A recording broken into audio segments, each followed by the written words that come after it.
चोरी चोरी दिल तेरा चुराएंगे। आज हम बात करेंगे लेजेंडरी सुपरस्टार, लेकिन एक मिनट, हम विराट सर से पूछते हैं।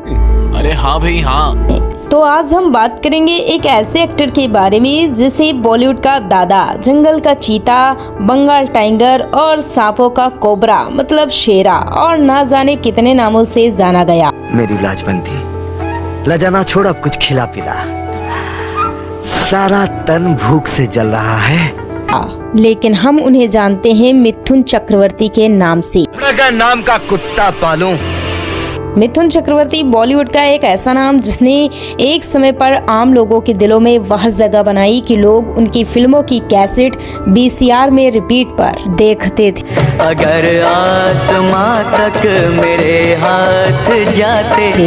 एक भद्दे सांवले से नक्सली लड़की को अपनी पहली ही फिल्म के लिए नेशनल अवार्ड मिल गया। प्यार हमारा अमर रहेगा, याद करे। कैसे काम मांगने पर एक डायरेक्टर ने उन्हें भिखारी समझकर 10 रुपए की भीख देकर उनकी बेइज्जती कर दी थी। ऐसी बात करो तो साहिब, हम आपके सामने कभी बैठ सकता हूँ? हम तो हाथ बांधे एक पाँव पे आपके सामने खड़ा रहूंगा। क्यों उनको हीरो हीरोइन के बैग उठाने पड़ते थे? क्यों 350 से भी ज्यादा फिल्मों में काम करने के बाद भी उन्हें कभी कोई अवार्ड नहीं मिला? जूली जूली, जॉनी का दिल तुम पे आया जूली, तेरे लिए चढ़ जाऊं सूली। कैसे वो नेपोटिज्म का शिकार हुए? क्यों वो किशोर कुमार की पत्नी को शर्त लगाकर उड़ा ले गए? हम तेरी मोहब्बत में यूं पागल रहते हैं। और किशोर कुमार दुख भरे गाने गाकर सुपरहिट हो गए। क्या सच में मिथुन ने श्रीदेवी से शादी की थी? उनको गलत कैसे साबित करूं? एक ही रास्ता है, तुम मुझसे शादी कर लो। अगर तुम मुझे वहाँ वापस भेजोगे तो जानते हो क्या होगा? ऐसा क्या हुआ था कि सिर्फ फिल्म चलाने के लिए राजकुमार की फोटो की जगह मिथुन की फोटो पोस्टर में लगानी पड़ी थी, तब जाकर कहीं उनकी फिल्म बिकी। और कैसे लगातार 35 फ्लॉप फिल्में देने के बाद भी उनका वो दबदबा था जो कि वो एक साथ 12-12 फिल्में साइन करते थे। घर शीशे के होते हैं ना, वो बेसमेंट में कपड़े बदलते हैं। जानेंगे और भी बहुत कुछ, तो चलिए शुरू करते हैं। देती है जिसकी धड़कन तुम्हारा दिल। मिथुन चक्रवर्ती का जन्म 16 जून 1950 को कलकत्ता के एक बंगाली ब्राह्मण परिवार में हुआ था। उनके पिता का नाम बसंत कुमार चक्रवर्ती और मां का नाम शांति चक्रवर्ती था। मिथुन के बचपन का नाम था गौरांग चक्रवर्ती। उनकी पढ़ाई कलकत्ता के ओरिएंटल सेमी स्कूल से हुई और उन्होंने ग्रेजुएशन भी किया और पुणे से एक्टिंग का कोर्स भी किया। लेकिन जल्द ही पढ़ाई लिखाई से मिथुन का मन उब गया और वह नक्सली विचारधारा के समर्थक हो गए और इस तरह के डायलॉग देने लगे। जिसमें हिम्मत है वो मौसम के सितम सहता है, पत्ते गिरते हैं मगर पेड़ खड़ा रहता है। मिथुन एक तरह के बागी बन गए और नक्सलियों के साथ मिलकर छोटी मोटी लूट-बूट भी करने लगे। लेकिन तभी उनके भाई की मौत हो गई और घर की जिम्मेदारियों के चलते मिथुन ने नक्सलियों का साथ छोड़ दिया और सादा जीवन जीने लगे। लेकिन नक्सलियों ने मिथुन को नहीं छोड़ा और उन्हें जान से मारने की धमकियां मिलने लगी। घर वालों को डर था कि कहीं कोई लफड़ा ना हो जाए, लेकिन मिथुन ने कहा, लफड़ा का नाम का कुत्ता पालूं। मिथुन डटे रहे। उन्होंने एक्टिंग का कोर्स किया और अब वो फिल्मों में काम पाने के लिए भटकने लगे। तभी उन्हें एक बंगाली फिल्म में काम करने का मौका मिला जिसका नाम था मृगया। यह मिथुन की पहली फिल्म नहीं बड़ा राजा बाबू, तुम्हें शिकार के लिए कहा था, मैं इसलिए लाया, क्योंकि बात रखी और मेरे मन को भी अच्छा लगा थी और वह किसी भी एंगल से हीरो नहीं लगते थे। फिर भी उनकी एक्टिंग के दम पर उन्हें नेशनल अवार्ड मिला और उन्होंने हीरो बनने की ठान ली और बोले कोई शक। लेकिन बंगाल में फिल्मों में काम करना एक अलग बात थी और मिथुन भाषा के दायरे में सिमटकर कुएं का मेढक नहीं बनना चाहते थे। इसलिए फिल्मों में काम करने के लिए वह बम्बई आ गए। लेकिन बम्बई आना जितना आसान था, यहाँ गुजारा करना उतना ही मुश्किल। मिथुन के ना तो रहने का कोई ठिकाना था और ना ही खाने पीने का। दिखने में वह एक मजदूर से ज्यादा और कुछ भी नहीं लगते थे, लेकिन एक्टिंग का जुनून बहुत इन छोटे मोटे प्रोग्रामों से कितना कमा लेते हो? जितना भी कमा लेता हूँ खुश हूँ। ज्यादा ही था। फिल्मों में काम पाने के लिए वो दर दर भटकने लगे, लेकिन कोई भी उन्हें फिल्मों में छोटा सा किरदार देने को भी तैयार नहीं था और वह सड़कों पर गाना गाते हुए घूमने लगे। मुझको पीना है, पीने दो। एक बार जब वो डायरेक्टर मनमोहन देसाई से फिल्म में काम मांगने के लिए गए तो मनमोहन देसाई ने उन्हें भीख में 10 रुपए देकर कहा था कि तुम दिखने में इतने बुरे लगते हो कि तुम्हें फिल्मों के आसपास भी नहीं होना चाहिए और हीरो बनने के लिए सबसे पहले ज़रूरत होती है अच्छा दिखना। मैं सिर्फ तुम्हें यह 10 रुपए ही दे सकता हूँ, जाकर खाना खा लेना। तब मिथुन ने कहा था कि एक दिन ऐसा आएगा जब तुम मुझे साइन करने के लिए ढूंढते हुए मेरे दरवाजे पर आओगे। मिथुन ने उस तंगी से जूझकर खाना खाने के लिए वह चोरी छुपे पार्टियों और शादियों में घुस जाया करते थे और खाना खाकर बस स्टैंड पर सो जाया करते थे। उन्होंने एक लंबा संघर्ष झेला लेकिन फिर भी डटे रहे। आखिरकार उन्हें फिल्म दो अनजाने में एक छोटा सा रोल मिला और वो अमिताभ बच्चन और रेखा की फिल्म में नजर आए, लेकिन फिल्म में उनके सिर्फ कुछ ही डायलॉग थे। फिल्म में यह छोटा सा रोल भी उन्हें एक शर्त पर मिला था कि तुम्हें हीरो और हीरोइन की हर चीज का ध्यान रखना पड़ेगा, उनकी जी हजूरी करनी पड़ेगी, मतलब उनका स्पॉट बॉय बनकर रहना पड़ेगा। मिथुन रेखा के सभी बैग उठाते और अमिताभ बच्चन का सामान लेकर चलते थे। फिल्म में एक छोटे से रोल के लिए उन्हें खूब जिल्लत झेलनी पड़ी थी, लेकिन फिर भी मिथुन खुश थे। पूरी फिल्म की शूटिंग के दौरान मिथुन अमिताभ और रेखा के नौकर बनकर ही रहे, लेकिन उस समय उन्हें नहीं पता था कि आगे चलकर यह मामूली सा लड़का इतना बड़ा बन जाएगा कि उनसे मिलने के लिए भी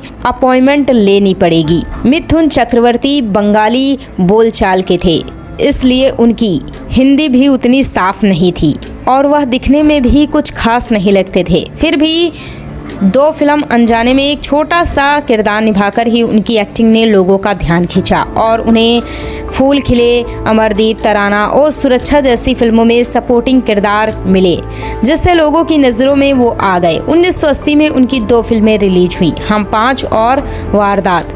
फिल्म हम 5 में वो पहली बार फिल्म रही जिसने सही मायनों में मिथुन को पहचान दिलाई और लोग उन्हें एक अच्छा एक्टर मानने लगे। आगे भागे पीछे दौड़ो, आज कनेक्शन किसका तोड़ो। फिल्म मल्टी स्टारर थी, लेकिन फिर भी फिल्म का क्रेडिट मिथुन को ही मिला।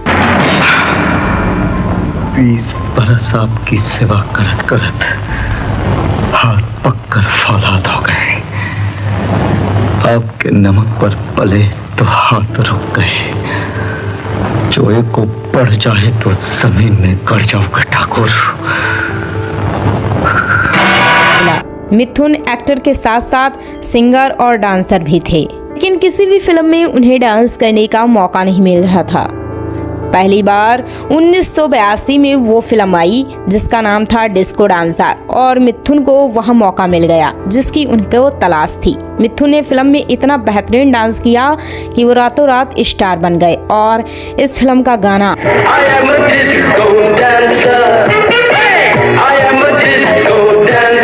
इतना बड़ा हिट हुआ कि यह भारत के उन गानों में शामिल हुआ जिससे इंटरनेशनल लेवल पर पहचान मिली और मिथुन को भारत का पहला डांसिंग स्टार कहा जाने लगा।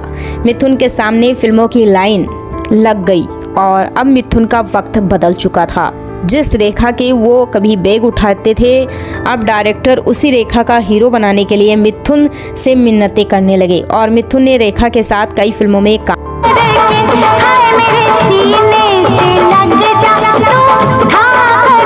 किया।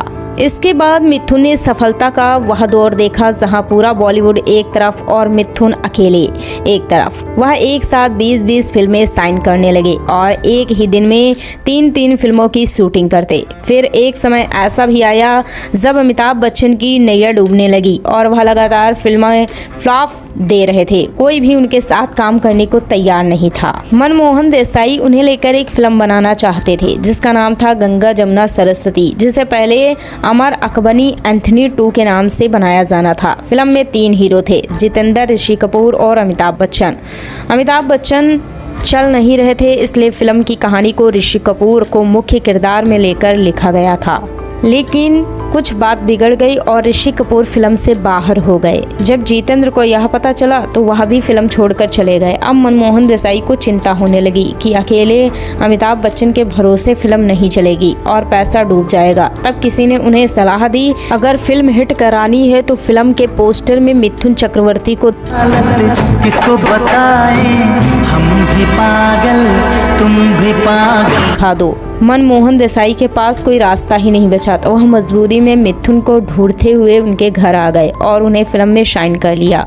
वही मनमोहन देसाई थे जिसने काम मांगने पर मिथुन को भीख में 10 रुपए दिए थे। और अब हाल यह था कि मिथुन की फोटो फिल्म के पोस्टर में लगी थी, तभी फिल्म बिकी। मुझे तुझसे कई पापों का हिसाब लेना है ठाकुर, बोल कहां से शुरू करूं? थी जिस अमिताभ बच्चन ने फिल्म दो अनजाने की शूटिंग के दौरान मिथुन से अपने बैग उठवाए थे, उनकी इतनी बेइज्जती की थी। उन्हीं के साथ मिथुन ने कई फिल्मों में काम किया और उन्हें कड़ी टक्कर भी दी। मिथुन का दबदबा ऐसा था कि वो इतने बड़े हिट स्टार हुए कि एक ही समय में इंडस्ट्री में चक्रवर्ती शॉट चलने। विधाता के लिखे को कौन मिटा सकता है? रावण था तो राम थे, कंस था तो कृष्ण थे, दुर्योधन था तो धर्मपुत्र थे, राजा है तो रवि है। था मिथुन एक ही टेक में फिल्म का शॉट पूरा कर देते थे और उन्हें कभी रीटेक की जरूरत नहीं करनी पड़ती थी। मिथुन चक्रवर्ती और राजकुमार का भी एक किस्सा कमाल का रहा। कहते हैं कि राजकुमार बॉलीवुड का बहुत बड़ा नाम हुआ करते थे, जिसके सामने खड़े होने की कोई हिम्मत नहीं करता था। वह हर किसी को अपने सामने साधारण सा कीड़ा मकोड़ा समझते थे। दुश्मनी और दोस्ती अगर गाड़ी ना हो तो उसमें कोई रंग नहीं आता चिंगू। उनकी एक फिल्म की शूटिंग चल रही थी जिसका नाम था गलियों का बादशाह और फिल्म में छोटे से किरदार के लिए मिथुन को शाइन किया गया। लेकिन राजकुमार को जब यह पता चला कि फिल्म का एक महत्वपूर्ण किरदार एक स्ट्रगलिंग एक्टर निभा रहा है तो उन्होंने डायरेक्टर से मिथुन को फिल्म से बाहर निकलवाने को कह दिया। उन्होंने कहा कि मेरी फिल्म में कोई भी राहगीरा काम नहीं कर सकता। जब यह बात मिथुन को पता चली तो उन्होंने राजकुमार से विनती की कि वह उन्हें फिल्म से ना निकाले और फिल्म के छोटे से किरदार में उन्हें रोटी मिल जाएगी। राजकुमार मान गए, लेकिन वह मिथुन से खुश नहीं थे। बाद में इस फिल्म को रिलीज होने में 7 साल लग गए और तब तक राजकुमार का दौर खत्म हो चुका था और मिथुन सुपरस्टार बन चुके थे। और जब फिल्म का पोस्टर रिलीज हुआ तो किसी ने भी फिल्म नहीं खरीदी, इसे डिस्ट्रीब्यूटर ही नहीं। तुलसी ही का तो दूसरा नाम कुर्बानी है मिले और कोई भी राजकुमार की फिल्म नहीं लेना चाहता था। बाद में फिल्म के पोस्टर में राजकुमार को थोड़ा पीछे किया गया और मिथुन की बड़ी सी फोटो लगाई गई और फिल्म बिक गई। इस तरह राजकुमार का भी घमंड मिथुन ने तोड़ ही दिया। ये हिम्मत ही लो। अरे अपन तो बात बदलने के लिए बोला, तू तो अभी तक झोले में अटका हुआ है। सिकंदर, वो झोले में अपनी इज्जत है। एक से बढ़कर एक फिल्मों में काम किया जिसमें हमसे न टकराना, वतन के रखवाले, साजिश, प्यार के 2 फूल, स्वर्ग से सुंदर, प्यार के नाम, कुर्बान, अग्नि, आखिरी गुलाम, कसम पैदा करने वाला, मुजरिम, परिवार, दाता, प्यार झुकता नहीं, दुश्मन, प्रेम प्रतिज्ञा और भी अगणित फिल्मों से अपनी अदाकारी से जलवा बिखेर। मैं बगैर छुए, बगैर हाथ लगाए किसी की भी पप्पी ले सकता हूँ। अरे चल चल फट। माँ कसम, झूठ बोलूं तो तुम्हारा मुंह काला। रहे थे। मिथुन चक्रवर्ती को मिथुन दा कहा जाने लगा। मिथुन चक्रवर्ती जितना फिल्मों में हिट हो रहे थे उतना ही वो विवादों में भी फंसने लगे थे। उनके कारनामे अखबारों की सुर्खियां बटोरने लगे थे। जैसे जैसे मिथुन हिट हो रहे थे तो लड़कियां भी उनके प्यार में पागल होने लगीं, जिनमें भोली भाली सी दिखने वाली सारिका उनके प्यार में इस तरह से पागल हो गईं कि मिथुन के लिए वो अपना सब कुछ छोड़ने को तैयार थी। लेकिन मिथुन दा नहीं पिघले। इसके बाद मिथुन का नाम पद्मिनी कोल्हापुरी के साथ जोड़ा गया। दोनों ने एक साथ फिल्म प्यार झुकता नहीं में काम किया और दोनों की नजदीकियां बढ़ गईं। दोनों ने कई फिल्मों में एक साथ काम किया और एक दूसरे के प्यार में गोते लगाने मिलके ना होंगे जुदा जुदा। लेकिन लेकिन धीरे धीरे पद्मिनी कोल्हापुरी फिल्मों से ज़रूरत से ज़्यादा बोल्ड सीन देने लगी और सुर्खियां बटोरने लगी और विवादों में भी फंसने लगी थी। इसलिए मिथुन दा ने उनसे दूरी बना ली। इसके बाद मिथुन का नाम उस समय की उभरती एक्ट्रेस रंजीता के साथ भी जोड़ा गया, लेकिन मिथुन दा का यहाँ भी मन नहीं लगा। मिथुन ने किशोर कुमार की पत्नी योगिता बाली के साथ फिल्म ख्वाब की शूटिंग की थी और शूटिंग के दौरान ही मिथुन गीता बाली के प्यार में पागल हो गए थे, लेकिन योगिता बाली ने मिथुन को घास तक नहीं डाली। मिथुन ने खूब कोशिश की, लेकिन योगिता बाली ने भाव ही नहीं दिया, तो मिथुन ने भी कह दिया, ये दिल वालों की बस्ती है, चाहत का इलाका है। मैं तुमसे ज्यादा खूबसूरत लड़की से शादी करूंगा। तो योगिता बाली ने कहा था कि अगर कोई खूबसूरत लड़की तुम्हें पसंद भी करेगी तो मैं तुमसे शादी कर लूंगी। और सिर्फ योगिता बाली से शर्त जीतने के लिए उन्होंने उस दौर की जानी मानी मॉडल और एक्ट्रेस हेलेना ल्यूक को न सिर्फ अपने प्यार के जाल में फंसाया, बल्कि शादी करके केवल 4 महीने बाद ही हेलेना को तलाक भी दे दिया और उन्हें किसी तरह की कोई एलिमनी भी नहीं दी थी। इसके बाद योगिता बाली शर्त हार गईं और वह मिथुन से शादी करने के लिए तैयार हो गईं और मिथुन ने शादीशुदा योगिता बाली से दोबारा शादी कर ली। लेकिन किशोर कुमार मिथुन के इस तरह उनके घर को बर्बाद करने के कारण उनके दुश्मन हो गए और उन्होंने मिथुन की किसी भी फिल्म में गाने की कसम खा ली। मिथुन योगिता बाली के साथ खुशी खुशी रह रही थी और फिल्मों में भी धड़ाधड़ काम करती चली गईं। उनके 2 बच्चे हुए, सब कुछ ठीक चल रहा था। तभी उनकी जिंदगी में आई श्रीदेवी। फिल्म जाग उठा इंसान की शूटिंग के दौरान मिथुन की मुलाकात श्रीदेवी से हुई और उनकी दोनों की नजदीकियां बढ़ गईं। दोनों के किस्से बॉलीवुड में गूंजने लगे।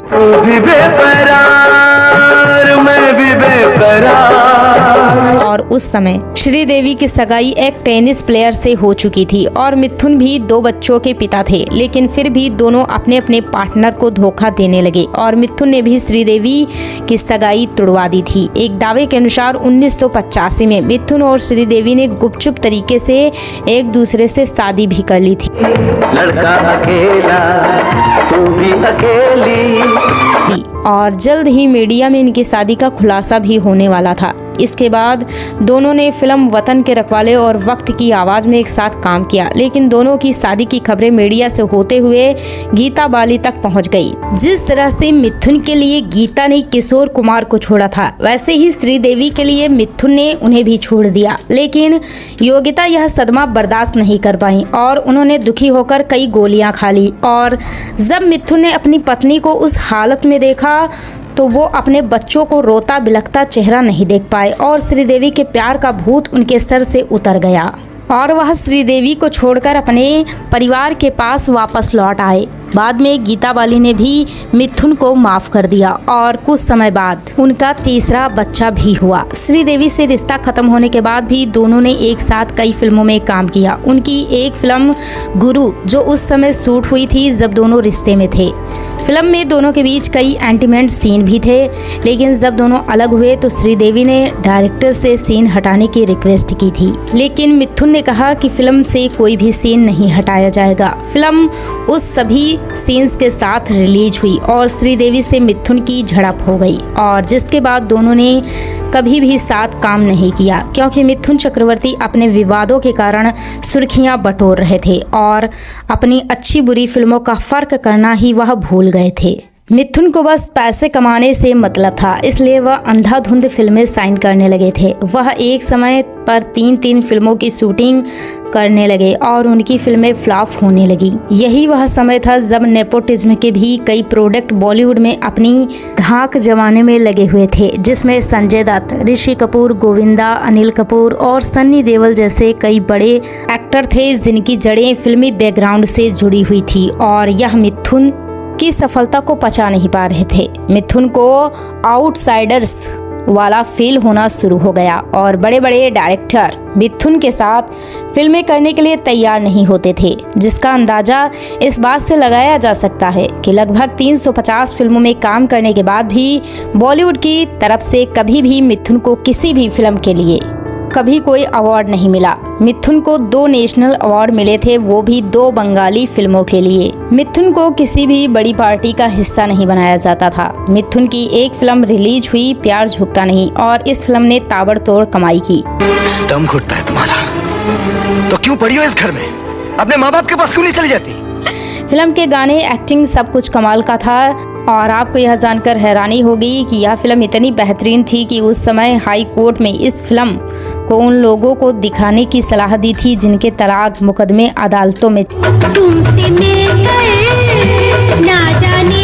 चल रहे थे। और यह भी एक कमाल की बात रही कि फिल्म को देखने के बाद लगभग 50% ले लिए गए, लेकिन फिर भी फिल्म को किसी भी अवार्ड के लिए नॉमिनेशन तक नहीं मिला। और इसी के साथ राज कपूर की फिल्म राम तेरी गंगा मैली रिलीज हुई थी, जिसने नग्नता दिखाकर भी सारे अवार्ड अपने नाम कर लिए थे। इसी तरह उनकी एक फिल्म आई थी प्यारी बहना, भाई बहन के प्यार पर बनी। यह फिल्म मिथुन की सबसे बेहतरीन फिल्मों में से एक मानी जाती। और बता, मेरी बहन की शादी कब होगी?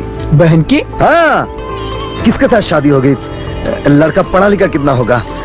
सास ससुर मेरी बहन को खुश रखेंगे या नहीं? है, लेकिन इसे भी बॉलीवुड के दिग्गजों ने नकार दिया था। प्रेम प्रतिज्ञा जैसी फिल्म को भी कोई अवार्ड नहीं मिला और इसे नॉमिनेट तक नहीं किया गया। जब मिथुन को बड़ी बड़ी प्रोडक्शन हाउस जैसे यशराज धर्मा और मनमोहन देसाई ने ब्लैक लिस्ट कर दिया, तो मजबूरन मिथुन को कम बजट वाली फिल्मों में काम करना पड़ा। अगर आप देखेंगे तो 1993 से 1998 के बीच मिथुन की जितनी भी फिल्में आईं वो सभी लो बजट की थी, जिनमें मिथुन के साथ कोई भी बड़ी हीरोइन काम नहीं करती थी।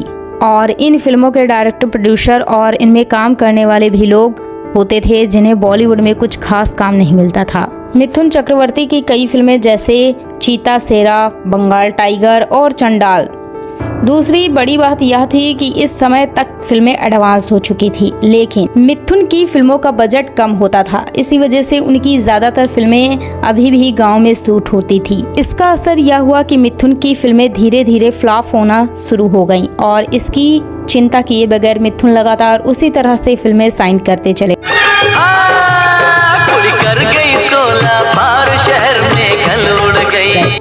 और सिर्फ पैसा कमाने पर ध्यान दिया। उनके पास 2 ही रास्ते थे, एक तो वह कि वह बड़े प्रोडक्शन हाउस से हार मान लें, उनके साथ छोटे मोटे किरदार करने लगे, या फिर काम छोड़ दें। और दूसरा रास्ता यह था कि वह अपने काम पर ध्यान दें और रुके नहीं।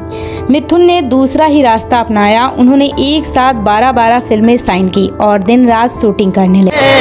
आज पहली बार दिल की बात की है। और जिसका नतीजा यह हुआ कि मिथुन की एक के बाद एक लगातार 35 फिल्में फ्लॉप हो गईं और उन पर फ्लॉप एक्टर का टैग लग गया।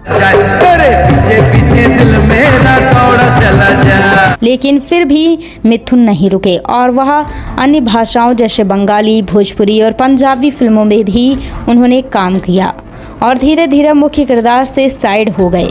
उन्होंने कुछ फिल्मों में विलन का भी किरदार निभाया, जिसमें फिल्म जल्लाद में उनके किरदार को खूब पसंद किया गया था। मिथुन ने कभी काम करना बंद ही नहीं किया और बॉलीवुड का नेपोटिज्म झेलते हुए उन्होंने वह मुकाम हासिल किया कि भले ही उनकी फिल्मों को बॉलीवुड से कोई अवार्ड नहीं मिला हो, लेकिन जनता ने उन्हें खूब प्यार दिया और वो आम आदमी के हीरो बन गए। मिथुन की उम्र भी ढलने लगी और उनकी फिल्मों में मैन हीरो वाली छवि भी मिटने लगी। इसके बाद उन्होंने सपोर्टिंग किरदार निभाना शुरू कर दिया और वो आज भी फिल्मों में एक्टिव हैं और कई तरह के किरदार निभाते हुए नजर आते हैं। आज भले ही उन्हें कोई ज़्यादा सीरियस नहीं लेता, लेकिन उनका खुद का एक दौर रहा है। उन्होंने कई रियलिटी शोज में भी काम किया। डांस इंडिया डांस में बतौर जज के रूप में वह नजर आए। उन्होंने राजनीति में भी कदम रखा और राज्यसभा सदस्य भी रहे, लेकिन जल्द ही उन्होंने राजनीति से भी रिटायरमेंट ले ली।